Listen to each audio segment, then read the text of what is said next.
ما يفتح الله للناس من رحمة فلا ممسك لها وما يمسك فلا مرسل له من بعده وهو العزيز الحكيم. یہ اللہ کے حبیب صلی اللہ علیہ وسلم کا فرمان ہے.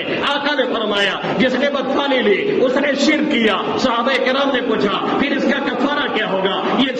یہ پاپ اور یہ گناہ دھلے گا کیسے؟ اللہ کے حبیب صلی اللہ علیہ وسلم نے فرمایا وہ یہ دعا پڑھے اللہم لا خیر الا خیرک ولا طیر الا طیرک لا الہ غیرک. اے اللہ تیری بھلائی کے علاوہ کوئی بھلائی نہیں، تیری فعل کے علاوہ کوئی فعل نہیں، تیرے سوا کوئی معبود نہیں. اے اللہ تیرے فعل کے علاوہ کوئی فعل نہیں، تیری بھلائی کے علاوہ کوئی بھلائی نہیں، اور تیرے علاوہ کوئی معبود نہیں. اللہ کے حبیب صلی اللہ علیہ وسلم نے پھیرا اللہ کی طرف اور بتلایا کہ ادھر ہی توجہ رکھیے. وہی چاہے گا تو کام بنے گا، وہی نہیں چاہے گا تو کام نہیں بنے گا. تعویذ لیتے رہیے، ڈاکٹروں کے ہاں دوڑتے رہیے، سبب پہ سبب اختیار کرتے رہیے. سب کچھ ہمارے قبضے قدرت میں ہے. ہم چاہتے ہیں جسے اسے ہم بنا کر کے رکھتے ہیں، اور ہم چاہتے ہیں جس کی اس کی بگڑی بھی بنانے والا کوئی دنیا میں مائی کا لال نہ پیدا ہوا ہے نہ آئندہ کبھی پیدا ہوگا. اس لیے کسی شخص کے بارے میں یہ تصدیق مت کیجیے کہ وہ نہ ہونے والا کام کر سکتا ہے یا ہونے والا کام وہ بگاڑ سکتا ہے.